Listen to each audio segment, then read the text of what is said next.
Sejarah singkat Tuan She Silau Laut, ulama besar dari Silau Laut Kabupaten Asahan.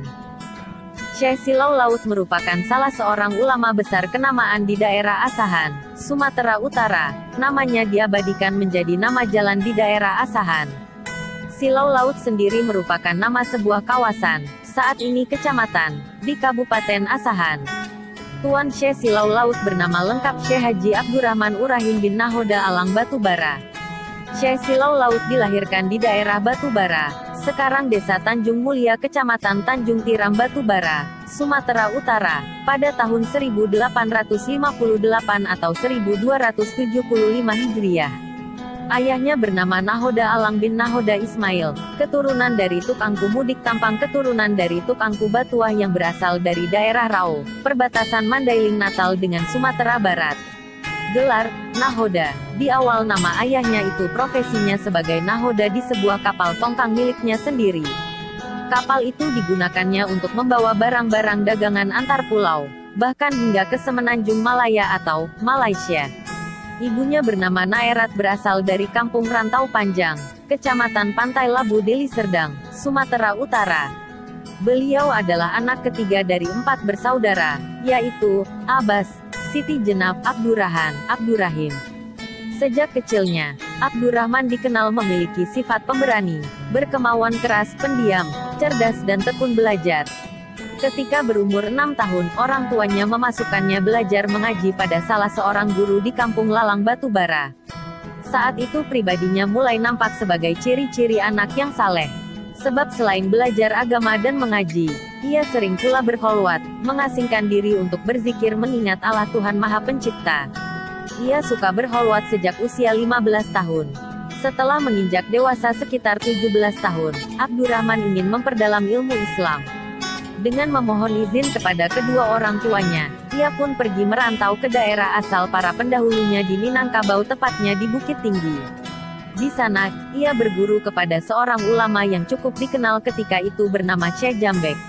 Di samping ia mempelajari ilmu-ilmu syariat dan ilmu fikih, Abdurrahman lebih menekuni ilmu hakikat yaitu tauhid dan tasawuf. Tak hanya ilmu syariat, Tuan She Silau Laut saat remajanya juga meminati ilmu bela diri, silat. Untuk mempelajari ilmu bela diri ini ia belajar kepada salah seorang ahli bela diri yang cukup dikenal di tanah Minangkabau bernama Tukangku di Lintau.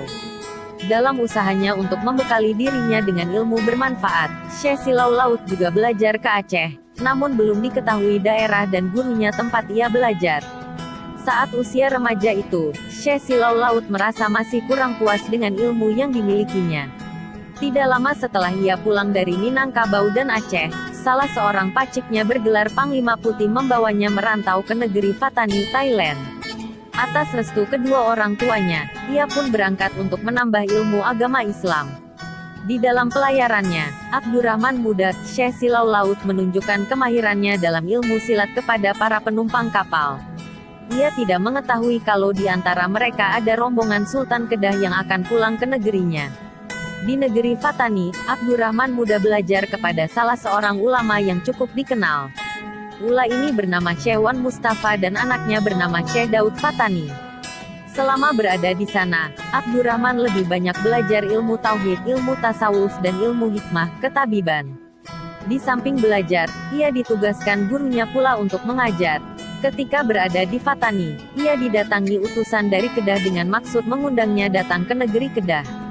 Alasannya, Sultan Kedah ingin melihat kemahirannya dalam ilmu silat di hadapan hulu balang, prajurit dan rakyat negeri Kedah. Abdurrahman muda pun memenuhi undangan itu dengan terlebih dahulu memohon restu dari gurunya. Sesampainya di negeri Kedah, sesudah beberapa hari lamanya diadakanlah acara perang tanding untuk memilih kepala hulu balang Kesultanan Kedah.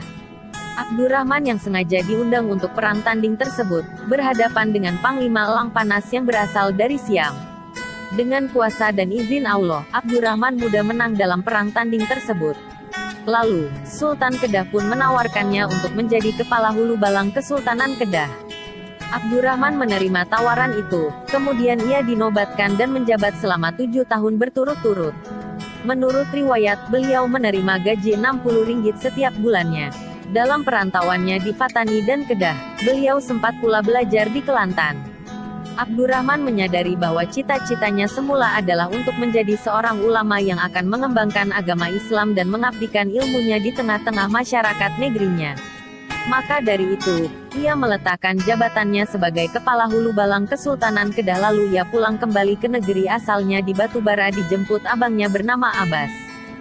Setelah berada kembali di Batubara, ia mulai mengamalkan ilmunya untuk melakukan dakwah dengan mengisi pengajian yang ada di Batubara dan di daerah Serdang, sekarang Deli Serdang.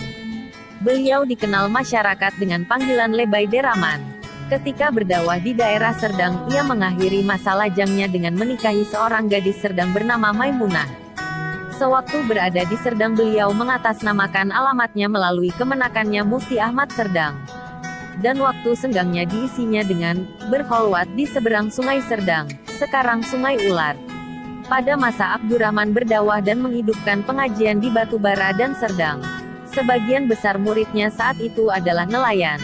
Para muridnya ini melaporkan bahwa mereka sering diganggu oleh bajak laut yang bermukim di Pulau Jemur sehingga mereka tidak aman mencari nafkah di Selat Melaka. Mendengar laporan muridnya, Abdurrahman dan seorang kerabatnya bernama HM Zain berangkat membasmi para bajak laut tersebut dari pantai Cermin, Serdang Bedagai.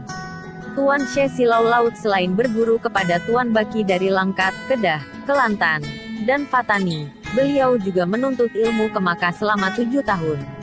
Di Makkah berguru kepada Syekh Daud Fatani, seorang ulama tarikat Syatariyah. Seusai menimba ilmu di Mekah, Tuan Syekh Silau Laut kembali ke Sumatera dan mengembangkan tarekat Syatariyah di daerah Silau Laut hingga wafat pada 2 Jumadil awal 1360 Hijriah atau bertepatan dengan tanggal 28 Februari tahun 1941, dalam usia 125 tahun.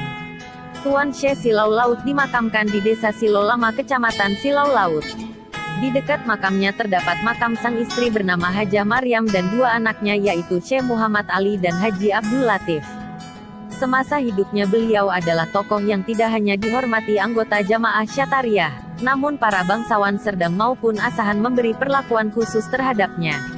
Wujud dari perhatian para penguasa Asahan dan Serdang itu antara lain berupa pembuatan jalan menuju kompleks tarekat Syatariyah pimpinan Syekh Silau Laut.